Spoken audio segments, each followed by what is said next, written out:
বন্ধুরা আসসালামু আলাইকুম। 2 মাস হয়ে গেল দেশ নতুন করে স্বাধীন হয়েছে, আমরা নতুন বাংলাদেশকে পেয়েছি। এর অর্থই নয় যে 71-এ আমরা মুক্তিযুদ্ধে বাংলাদেশকে অর্জন করিনি। আমাদের বাংলাদেশকে অর্জন করেছি আমরা 71-এ একটা মহান স্বাধীনতা সংগ্রামের মধ্য দিয়ে। তো কত লক্ষ লোক মারা গেছে সেগুলো নিয়ে অনেক কন্ট্রোভার্সি আছে। কত লক্ষ মা বোনের সম্ভ্রম ইজ্জতের বিনিময়ে আমরা স্বাধীনতা পেয়েছি, এগুলো নিয়ে অনেক কন্ট্রোভার্সি আছে। এগুলো অনেক বেশি বাড়িয়ে বলা হয়েছে, তাই সেদিকে আমি যেতে চাচ্ছি না। আমি যেতে চাচ্ছি এবারের এই যে আমাদের আন্দোলন হলো, এই যে একটা বিশাল একটা স্বৈরাচারী সরকারের পতন হলো, এই পতনটা কিন্তু হঠাৎ করেই এই 15 দিন 20 দিনের আন্দোলনে এটা হয়নি।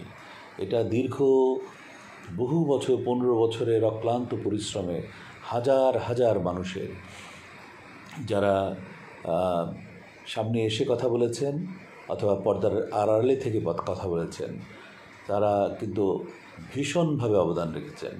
আর সবচেয়ে বেশি যদি আমি অবদানের কথা বলতে চাই, তাহলে আমি বলতে চাই অ্যাক্টিভিস্ট হিসেবে যারা ছিলেন, বিশেষ করে বিদেশে এবং 2-1 দেশে, তাদের ভূমিকা কিন্তু অপরিসীম।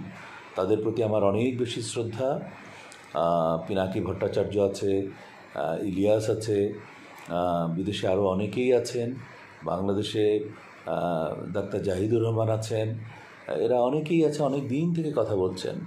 এরা ভীষণভাবেই তৎকালীন গভর্নমেন্টের বিরুদ্ধে বিরুদ্ধে যা কথা বলতে হবে, বিরুদ্ধে বলার কথা বলতে বোঝাচ্ছি তৎকালীন সরকারের যে সমস্ত ব্যর্থতা এবং যেখানে তাদের সন্ত্রাসী কর্মকাণ্ড ছিল, লুটতরাজ ছিল, যেখানে অপচয় ছিল, সেগুলোর ব্যাপারে অত্যন্ত সোচ্চার ছিলেন এনারা।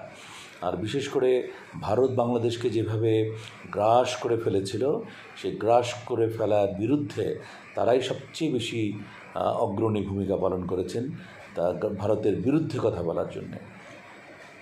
তো তাদের অবদান অনস্বীকার্য। এবং আমি মনে করি ডিসেম্বর মাস চলেই আসলো, আর 1 মাস পরেই, কিন্তু 1.5 মাস পরেই আমরা ডিসেম্বর পাবো। এই 16ই ডিসেম্বর আমাদের মহান বিজয় দিবসে স্বাধীনতা পদক, আমার মনে হয় এখানে বিশেষ করে যারা অ্যাক্টিভিস্ট ছিলেন তাদেরকে এই স্বাধীনতা পদকগুলো দেওয়া উচিত।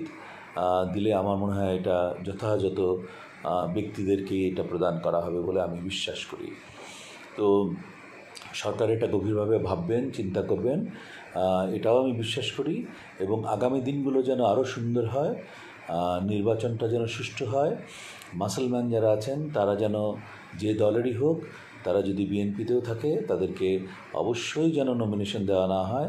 যারা টাকার পাহান নিয়ে বসে আছে এবং অনেক বেশি অবৈধভাবে টাকা ইনকাম করেছেন, তাদেরকে যেন নমিনেশন দেওয়া না হয়। যারা প্রকৃত অর্থেই সৎ এবং জনগণের জন্য, দেশের জন্য কিছু করতে চান, তাদেরকে নিয়েই যেন নতুন সংসদ গঠিত হয়। বিএনপি সেদিকে অবশ্যই লক্ষ্য রাখবে বলে আমি বিশ্বাস করি। আজ এতটুকুই। আগামীতে আবার আসবো অনেক নতুন তথ্য নিয়ে, কথা নিয়ে এবং আমার মনের কথাগুলো নিয়ে। আপনারা সবাই ভালো থাকুন, সুস্থ থাকুন। আল্লাহ হাফেজ।